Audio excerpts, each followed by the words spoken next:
चलिए बेटा, let's start.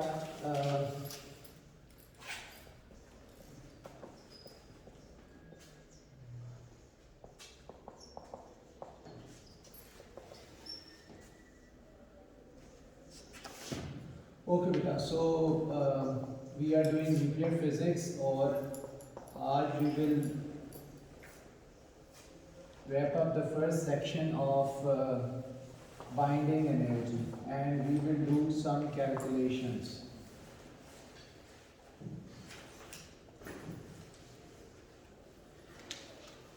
Okay, so what was binding energy? The minimum energy to remove an electron. Right? Nucleon. The minimum energy required to remove one nucleon, right, from a nucleus.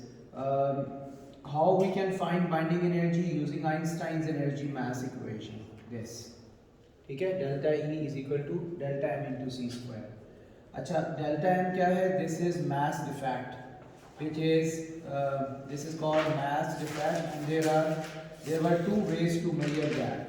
Way one was mass defect is sum of masses of protons and neutrons minus mass of their nucleus, and the other way was to find mass defect was reactant mass minus product mass. Reactant mass minus product mass. This is for one nucleus to find mass defect, and this is in a reaction. If in a reaction you have to find mass defect, so you can use this equation. ठीक है, we are already done with this. उसके बाद main thing was mass. तो mass जो होती है वो 1U ये given होती है 1.667 into 10⁻⁻27 kg. और masses U में भी हो सकती हैं और किलोग्राम में भी हो सकती हैं, और ये डेटा शीट में सारी masses लिखी होती हैं, राइट? मतलब आपको याद रखने की कोई ज़रूरत नहीं है. फिर नेक्स्ट एनर्जी का हमने देखा. एनर्जी जो है वो इलेक्ट्रॉन वोल्ट और जूल के बीच में हो सकती है, और इसका रिलेशन भी हम ऑलरेडी देख चुके हैं. तो बस ये सारा काम है जिसकी बेस पर न्यूमेरिकल सारे आते हैं. ठीक है, इसके अलावा और कुछ भी नहीं है इसमें.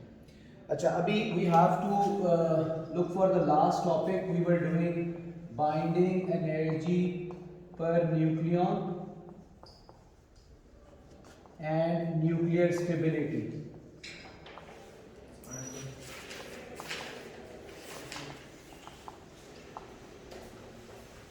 Okay, in that we had a graph of nucleon number and binding energy per nucleon.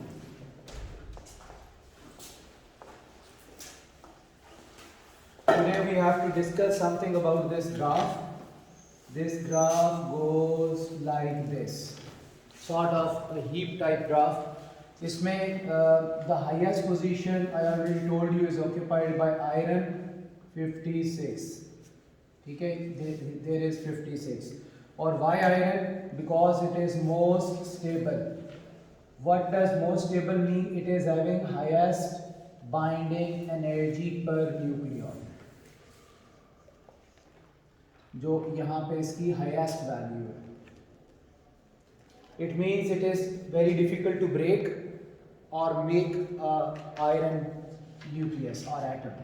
उसके बाद the lighter ones like the hydrogen was here and the heavier ones like uranium was there. One common thing between hydrogen and uranium क्या है? What's the common? Low binding energy. Low binding energy. Both have low binding energy. इसकी binding energy यहाँ पे देखो लो है, और इसी तरह यूरेनियम की बाइंडिंग एनर्जी भी लो है. तो we say low binding energy is common thing between these two. अब इसीलिए देखो we have to study two processes, two nuclear processes. So the first nuclear process is nuclear fission.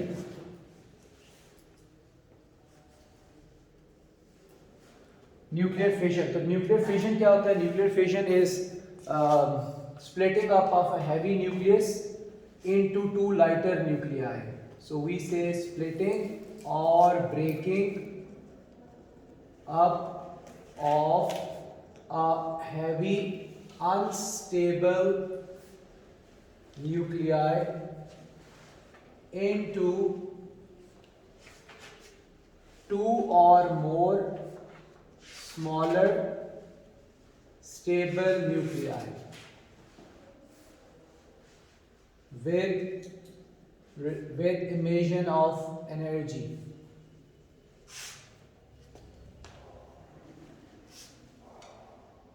ठीक है, that's how we define nuclear fission.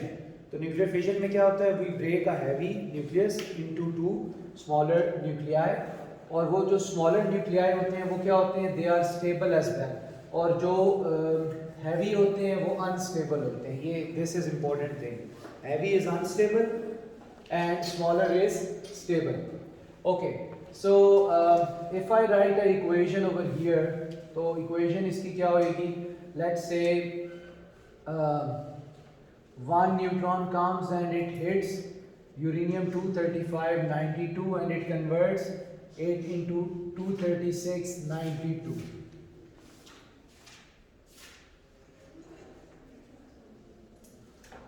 अच्छा, अब देखो uranium-236 जो है that is naturally most unstable. This one is most unstable. That's why it doesn't exist naturally. Doesn't exist naturally. क्योंकि if it exists naturally ना, तो फिर तो fission हर टाइम ही होता रहे. तो uranium-235 naturally exist करता है, right? जो कि इससे कम स्टेबल होता है. वो इतना होता है कि वो एनर्जी तो इमिट कर रहा है अल्फा बीटा गैमा, लेकिन वो स्प्लिट नहीं हो सकता खुद से, इतना अनस्टेबल नहीं है. So when we hit one neutron onto it, एक न्यूट्रॉन आके उसको हिट करता है, तो उससे क्या होता है, वो uranium-236 बन जाता है, जो फिर हैवीली मोस्ट अनस्टेबल होता है, वो ब्रेक हो जाता है टू पार्ट्स में. अच्छा, जब ये ब्रेक होता है तो several other products can be form, like barium, krypton, this is most common one, but और भी हो सकते हैं, plus few neutrons, let's say 3 neutrons plus energy. अच्छा, अब ये जो है देखो, इसमें ये रिएक्टेंट है, this is your reactant and these are your products. Products में अब वो इससे रिलेटेड आपसे अब क्वेश्चन क्या पूछता है, इससे रिलेटेड एक तो वो मतलब जो क्वेश्चन टाइप्स हैं जो इससे रिलेटेड आ सकती हैं वो क्या क्या है. Number 1, simple balancing the equation. Simple balancing the equation. मतलब वो आपसे इक्वेशन बैलेंस करवा सकता है, राइट? जिस तरह अब यहाँ पे मैं कोई भी वैल्यूज लिख दूँ और आपको कहूँ यार इसको आप बैलेंस करो, तो आप आराम से बैलेंस कर सकते हो. Let's say x, y, a, b, तो मैं कहूँ इनकी वैल्यूज बताओ. कुछ वैल्यूज गिवन होगी ऑफ कोर्स, इधर x गिवन होगी, इधर b गिवन होगी, a और y मैं आपसे फाइंड करवाऊंगा, तो you can easily find those values. ठीक है, एक तो ये हो सकता है. दूसरा क्वेश्चन इसमें ये होता है finding amount of energy released. Amount of energy released. तो ये जो एनर्जी है ना, ये वो आपको कह सकता है कि बताओ भाई ये एनर्जी कितनी है. ठीक है, इस एनर्जी को निकालो. तो ये एनर्जी फिर क्या होगी, इसमें फिर आपको एक मतलब न्यूमेरिकल करना पड़ेगा, इक्वेशन लगा के, और आप फिर इसको जो है वो सॉल्व करोगे. तो ये बेसिकली आपका एक न्यूमेरिकल या इक्वेशन बेस्ड क्वेश्चन होगा. और इसको आप सॉल्व कैसे करोगे, वो बाइंडिंग एनर्जी वाली जो इक्वेशन लिखी हुई है इसको आप इनको यूज करोगे और आप निकाल लोगे. फॉर एग्जांपल, अगर आप देखते हो कि भाई आपने एनर्जी निकालनी है और आपको मैसेज गिवन है, रिएक्टेंट्स की भी और प्रोडक्ट की भी मैसेज गिवन है कि यूरेनियम-236 की कितनी मास है, बेरियम, क्रिप्टॉन, न्यूट्रॉन की कितनी मास है. आप उन मैसेज को माइनस कर लोगे, उस मास को यहाँ लगाओगे, c² से मल्टीप्लाई करो, you will get the energy. ठीक है, so 2 ways to do that. Number 1 जो है that is first method is delta E is delta mc², और यहाँ पे डेल्टा m जो है वो mass of reactant minus mass of product होएगा. क्योंकि रिएक्टेंट हमेशा हैवी होते हैं, प्रोडक्ट की मास हमेशा कम होती है। दूसरा जो इसमें होएगा that will be binding energy, difference in binding energies. तो आप बेटा इसमें करोगे binding energy of product minus binding energy of reactant, P for product and R for reactant. ठीक है, इसमें जो P है दैट इज, P जो है वो प्रोडक्ट है और R जो है वो रिएक्टेंट है। तो ये दिस इज द सेकंड वे जिसके थ्रू आप निकाल सकते हो। अब देखो दोनों डिफरेंट हैं, इसमें मैसेज गिवन होंगी तो आप मैसेज माइनस करके mc स्क्वायर से कर लोगे, इसमें ऑलरेडी बाइंडिंग एनर्जीज गिवन होंगी कि यूरेनियम 236 की बाइंडिंग एनर्जी इतनी है, बेरियम की इतनी है, क्रिप्टॉन की इतनी है, राइट। न्यूट्रॉन्स की कोई बाइंडिंग एनर्जी नहीं होती क्योंकि these neutrons are outside the nucleus, so when one particle is individual outside nucleus it doesn't have any binding energy. ठीक है, सो इस केस में एक एक्सेप्शन ये होगी कि neutrons don't have binding energy, neutrons don't have binding energy. ये याद रखना है कि न्यूट्रॉन, लेकिन जब वो एटम से न्यूक्लियस से बाहर है तब उसकी बाइंडिंग एनर्जी नहीं है। जैसे इस केस में ये 3 न्यूट्रॉन निकले हुए हैं तो उनकी बाइंडिंग एनर्जी नहीं है because they are already outside the atom. Second equation से मुझे बताओ हमें क्या लग रहा है किस चीज की बाइंडिंग एनर्जी ज्यादा होनी चाहिए? प्रोडक्ट्स की। प्रोडक्ट्स की बाइंडिंग एनर्जी ज्यादा होनी चाहिए। एक चीज हम पहले कल भी हम देख चुके थे कि जो न्यूक्लियर स्टेबिलिटी होती है ना, nuclear stability that is directly proportional to binding energy per nucleon। ठीक है, ये एक इंपॉर्टेंट रिलेशन है। तो इसका मतलब ये है कि अगर प्रोडक्ट्स की बाइंडिंग एनर्जी जो है वो हाई है तो they are more stable as well, right, they are more stable. अगर मुझे ये बेरियम और क्रिप्टॉन को यहाँ ड्रॉ करने के लिए वो कहे, मतलब जो थर्ड क्वेश्चन टाइप है वो ये कह सकता है कि drawing positions of products on graph। ठीक है, वो ये कह सकता है कि आप ग्राफ के ऊपर इसकी पोजीशन बनाओ। तो बेरियम और क्रिप्टॉन जो है वो ग्राफ के ऊपर हम देखेंगे कि कहाँ आएगा, उसके लिए हमें वो चाहिए होगा, उसका क्या कहते हैं, इनके न्यूक्लियॉन नंबर चाहिए होंगे, इनके न्यूक्लियॉन नंबर जो हैं वो क्या होते हैं। तो बेरियम होता है 141 और 92।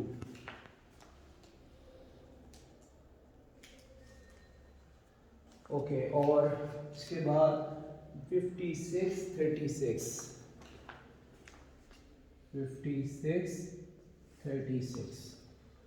अच्छा, अब क्वेश्चन ये है कि आपने बेरियम और क्रिप्टॉन जो है ना वो इस कर्व के ऊपर बनाने हैं। ठीक है, तो इस कर्व के ऊपर उनकी पोजीशंस किधर आएंगी। अब देखो अगर यूरेनियम 235 यहाँ पे आ रहा है तो अगर तो ये 2 स्केल, अब दो चीजें इसमें होंगी, या तो ये 2 स्केल होएगा और या रैंडम होएगा। ज्यादा रैंडम आता है, अगर 2 स्केल हो तो वो आपको बता देता है कि यार ये this diagram is to the scale. To the scale का मतलब ये होता है कि आपने प्रॉपर मेजरमेंट करनी होती है उसकी, प्रॉपर मेजरमेंट्स। किधर? एक्स एक्सिस, एक्स एक्सिस पे आपने प्रॉपर मेजरमेंट करनी है। और अगर टू द स्केल नहीं लिखा हुआ फिर कोई जरूरत नहीं है, फिर अप्रॉक्सीमेटली आपने करना होता है कि ये कहाँ पे आएगा। अगर इफ वी डू अप्रॉक्सीमेटली, क्योंकि अभी टू स्केल तो नहीं लग रहा क्योंकि 56 यहाँ पे है, अगर ये 56 है तो ये तो फिर ज़्यादा डिफरेंस होना चाहिए था, राइट। तो हम इसको नॉट टू द स्केल कर लेते हैं। तो बेरियम किधर आना चाहिए? बेरियम 141 है। बेरियम का हमने इनके न्यूक्लियॉन नंबर देखने हैं ना, ये ऊपर वाले इनके न्यूक्लियॉन नंबर होते हैं, ये और ये, इनको देख के आपने प्लॉट करना है क्योंकि एक्स एक्सिस पे न्यूक्लियॉन नंबर है। तो बेरियम 141 है तो यूरेनियम के करीब कहीं पे आएगा, या अगर हम पहले क्रिप्टॉन बना लें 92 तो 56 के करीब आएगा। तो इसका मतलब ये है 56 के करीब फिर अंदाजन यहाँ पे आना चाहिए क्रिप्टॉन। तो क्रिप्टॉन 92 यहाँ आ गया, और बेरियम 141 है, थोड़ा और आगे ले जाते हैं, यहाँ ले आते हैं, तो ये बेरियम आ गया 141। ठीक है, अब इसका 1 1 मार्क है, 2 मार्क्स का ये क्वेश्चन होएगा। राइट। अच्छा, अब इसमें जो फाइनल हमारा होता है वही होता है कि हम यहाँ से एक इस तरह का एरो बनाते हैं और इसको हम लिख देते हैं न्यूक्लियर फिजन। ठीक है, ये न्यूक्लियर फिजन है। तो ये एरो ये शो करता है कि न्यूक्लियर फिजन में क्या हो रहा है। न्यूक्लियर फिजन में जो प्रोडक्ट्स हैं वो ज़्यादा स्टेबल हो रहे हैं, क्योंकि जो ट्रेंड है वो किस तरफ जा रहा है, लो स्टेबिलिटी से हायर स्टेबिलिटी की तरफ जा रहा है।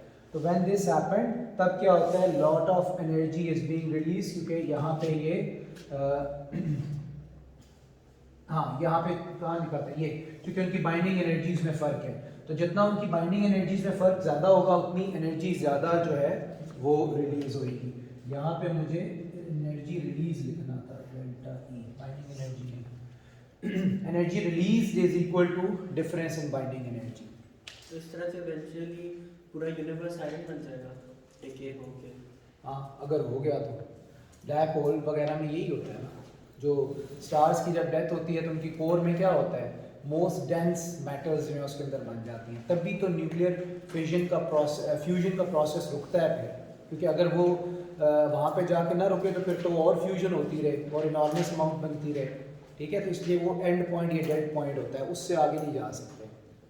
Right, okay. और हर चीज़ में टाइम लगता है ना। अब जिस तरह अगर हमारा स्टार है वो अभी मेन सीक्वेंस में है, उसकी एज अभी 4.5 बिलियन ईयर्स है, राइट। तो अभी 4.5 बिलियन ईयर्स हमारे सन की एज है या हमारे सोलर सिस्टम की एज है। तो अभी सन जो है वो एक यंग स्टार है। ठीक है, स्टार्स के भी लाइफ साइकिल होते हैं ना, हम स्पेस में पढ़ेंगे। तो वो अभी एक यंग स्टार है। तो अभी इसका मतलब है कि आप सन की एज अभी बहुत सारी बाकी है। कैसे पता है कि यंग स्टार है, क्योंकि भाई इसमें जो है ना वो अभी हाइड्रोजन हाइड्रोजन या हीलियम अभी है, अभी हाइड्रोजन फ्यूज हो रही है। अगला जब यंग स्टार खत्म हो जाता है तो हाइड्रोजन खत्म हो जाती है सारी। ठीक है, फिर हीलियम फ्यूज होना शुरू हो जाती है। फिर जब हीलियम खत्म हो जाती है तो जो नया एलिमेंट बनता है वो फ्यूज होना शुरू हो जाता है। वो फ्यूज होते होते होते होते जब कोर में आयरन बनना शुरू हो जाता है, फिर उस स्टार का एंड पॉइंट होता है। ठीक है, लेकिन उसमें बहुत सारा टाइम लग जाता है, बिलियंस ऑफ ईयर, 10, 12, 14, बहुत मतलब इतने बिलियन ईयर्स लगते हैं, तब जाके जो है वो स्टार की डेथ होती है।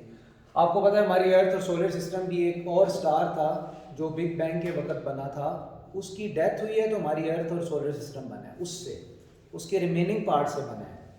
ठीक है, हमारा जो ये अर्थ और ये सन है ये बिग बैंग के वक्त नहीं बना था, क्योंकि बिग बैंग तो हुआ था 14.5 बिलियन ईयर्स पहले जब यूनिवर्स बनी थी। तो अर्थ तो 4.5 बिलियन ईयर्स हुए हैं इसे, और सन को भी 4.5 बिलियन ईयर्स हुए हैं।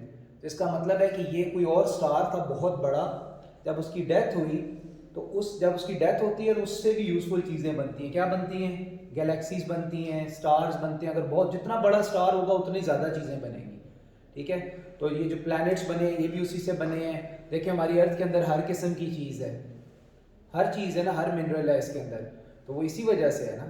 ठीक है, क्योंकि वो फ्यूजन हो रही, तो ये नहीं कि एक ही चीज़ बनती है, डिफरेंट चीज़ें बनती हैं, क्योंकि ऑब्जेक्ट बहुत बड़ा होता है ना, स्टार बहुत बड़ा है। तो ये नहीं कि उसके अंदर सिर्फ ही आयरन बन रहा होगा, ऐसे नहीं होता, हर किस्म की मेटल्स जो है वो बन रही होती है। ओके, सो ये हो गया न्यूक्लियर फिजन। अच्छा, अब आगे चलते हैं number 2, nuclear fusion. Nuclear fusion को देखते हैं, वो मैं यहाँ लिख देता हूँ, न्यूक्लियर फ्यूजन। मतलब देखो फ्यूजन में एक बात हमें पता लगी कि जो प्रोडक्ट्स होती हैं वो स्टेबल होती हैं, बस ये याद रखना है, जो प्रोडक्ट्स हैं वो स्टेबल है, राइट। तो इनके फीचर्स क्या हैं, एक तो ये स्टेबल है, दूसरा इनकी हायर बाइंडिंग एनर्जी है, और तीसरा इनकी लोअर मैसेज है। मैसेज कम है क्योंकि जो मैस कम होती है वो एनर्जी में कन्वर्ट होती है, राइट। और जो रिएक्टेंट है उसके ऑपोजिट है, उसके opposite unstable, lower binding energy और हायर मैसेज। इसी की कैलकुलेशंस आती हैं और कैलकुलेशन सिर्फ यही वाली आती हैं। अच्छा, अब चलते हैं न्यूक्लियर फ्यूजन के ऊपर। न्यूक्लियर फ्यूजन आप सबको पता है, it's a simple thing, we say it's fusing, combining two lighter stable nuclei, unstable nuclei together. So we say combining two lighter unstable nuclei to make a heavier, more stable nuclei with emission of huge energy, huge amounts of energy. इसको क्या कहते हैं? इसको nuclear fusion कहते हैं। अब nuclear fusion में जो इक्वेशन होएगी वो क्या होएगी? लेट्स से हाइड्रोजन है, ड्यूट्रियम, और इन दोनों को फ्यूज कर रहे हैं। इसके लिए हाई टेम्परेचर चाहिए, about 10 million degree Celsius minimum, इतना टेम्परेचर चाहिए होता है टू ओवर। और ये इतना हाई टेम्परेचर क्यों चाहिए होता है? क्योंकि वो जो दोनों न्यूक्लियस हैं उनके बीच में पॉजिटिव चार्ज है, उसको ओवरकम करने के लिए कि पॉजिटिव चार्ज रिपेल ना करे, उस रिपल्जन को ओवरकम करने के लिए you have to make them move at very high kinetic energy या हाई स्पीड। तो हाई काइनेटिक एनर्जी तब आती है जब आप इतना, ये कैलकुलेशन होती है कि इलेक्ट्रोस्टैटिक फोर्स इतनी है, आपको इतनी काइनेटिक एनर्जी चाहिए उसको ओवरकम करने के लिए। तो वो काइनेटिक एनर्जी फिर चूँकि डिपेंड्स ऑन टेम्परेचर, तो इसलिए टेम्परेचर के थ्रू फिर काइनेटिक एनर्जी निकालते हैं कि भाई इतना टेम्परेचर होगा तो उसकी सफिशिएंट काइनेटिक एनर्जी होएगी कि वो इलेक्ट्रिक फोर्स को ओवरकम करेगी। हाँ जी, तो केमिस्ट्री की तरह कैटलिस्ट के लिए इस्तेमाल कर लेते हैं। ये केमिस्ट्री में क्या कैटलिस्ट इस्तेमाल करते हैं? इसमें मतलब मुझे तो नहीं पता। वो तो केमिस्ट्री में वैसे यूज़ करते हैं ना। कैटलिस्ट तो ये होता है ना कि वो एक केमिकल रिएक्शन जो है उसको क्या करता है? उसकी एक्टिवेशन एनर्जी बढ़ा देता है, हाँ, जल्दी हो जाता है। लेकिन मसला ये है कि यहाँ पे वो अमाउंट बहुत ज़्यादा चाहिए ना, तो बहुत ज़्यादा अमाउंट, देखो यहाँ आपने फोर्स को ओवरकम करना है, तो फोर्स को ओवरकम तभी हम कर सकते हैं जब स्पीड उनकी बहुत ज़्यादा होगी, otherwise you can't do anything, you have to make them move faster. कोई और चीज़ नहीं है ना जो, देखो जो इलेक्ट्रोमैग्नेटिक फोर्स होती है, इलेक्ट्रोस्टैटिक फोर्स रिपल्जन की, अब उसको कोई केमिकल कुछ कर नहीं सकता ना, क्योंकि वो एक, आपको पता है जो रिपल्सिव फोर्स है, ठीक है, लेट्स से अगर ये दो हाइड्रोजन है, दीज आर टू हाइड्रोजन, इनके बीच में जो रिपल्सिव फोर्स है, इसको ओवरकम करने के लिए अगर हम कोई केमिकल रिएक्शन या कैटलिस्ट यूज़ करेंगे, तो जो इलेक्ट्रोमैग्नेटिक फोर्स होती है उस पर तो उसका कोई असर नहीं होता, किसी केमिकल का या फिजिकल किसी चेंज का असर ही नहीं होता। उसको आपने ओवरकम सिर्फ इस तरह करना है कि make them move very fast, ठीक है, वो इतने फास्ट मूव कर रहे हो कि वो फोर्स ओवरकम हो जाए। दैट्स वाई सिर्फ टेम्परेचर से ही ये पॉसिबल है, किसी और चीज़ से पॉसिबल नहीं है। क्यों? क्योंकि इलेक्ट्रिक रिपल्सिव फोर्स जो इलेक्ट्रोस्टैटिक फोर्स है उसको कोई चीज़ अफेक्ट ही नहीं कर सकती, राइट। अच्छा, तो ये बन गया आपके पास हीलियम, समटाइम 3 बनता है, समटाइम 4 बनता है, ठीक है, साथ कुछ और भी, फिर अगर 3 बना तो फिर न्यूट्रॉन बन जाएगा। इसमें भी वही क्वेश्चंस होते हैं कि वो आपको बैलेंसिंग का कहता है, और ये सेम क्वेश्चन टाइप सेम होता है इसका भी, न्यूक्लियर फिजन और फ्यूजन के question types are exactly the same, कि वो आपसे इक्वेशन कंप्लीट कराने के लिए भी कह सकते हैं, प्लस एनर्जी। अच्छा, अब again we referring to this, मतलब इसके लिए भी हमें यही चीज़ जो है वो चाहिए होती है, सिंपल बैलेंसिंग इक्वेशन। फिर वो कहता है अच्छा अमाउंट ऑफ एनर्जी बताओ, तो सेम थिंग, आई मीन दोनों की फिजन फ्यूजन की कैलकुलेशन जो है वो एग्जैक्टली सेम क्राइटेरिया के ऊपर होती है, राइट। अब अगर हम यहाँ आए तो इसमें हीलियम बनता है, तो हीलियम जो है वो जाहिर है, ये अगर हाइड्रोजन अगर यहाँ पे आ रहा है तो हीलियम तो क्या है, He2 है ना, सॉरी 3 है, उसका न्यूक्लियर नंबर तो 3 है ना, हमने ये देखना है ना, और इसका हाइड्रोजन का लेट्स से 2 है। अच्छा, तो अब 3 जाहिर है इससे आगे ही आएगा, अगर ये इससे आगे आएगा तो इसका मतलब है कि हीलियम थोड़ा ऊपर जाएगा, यहाँ पे ये आपका हीलियम बनेगा, तो इसका मतलब क्या है कि उसकी जो प्रोडक्ट है उसकी बाइंडिंग एनर्जी थोड़ी इंक्रीज कर दी है, तो दैट्स वाई हम इसको फ्यूजन को भी इस तरह बनाते हैं, न्यूक्लियर फ्यूजन, और उसमें हम ये कहते हैं कि भाई इसकी भी जो है ना वो बाइंडिंग एनर्जी क्या होती है, इंक्रीज होती है। तो दोनों में कॉमन चीज़ क्या है, दोनों फ्यूजन और फ्यूजन में, एक तो उनकी जो रिएक्टेंट्स हैं they are having low binding energy, और जो प्रोडक्ट्स हैं they are having relatively higher binding energy. Second क्या है, दोनों के अंदर जो है वो एनर्जी रिलीज होती है, वो एनर्जी हम कैसे निकालते हैं, difference between binding energy of products and reactants, उसके थ्रू, ठीक है, क्लियर। अच्छा, अभी जरा अपने फ़ोन निकालें सब लोग, इंटरनेट है ना, एक वो मैंने ग्रुप में वो किया हुआ है वर्कशीट एक की हुई है जरा उसको निकालो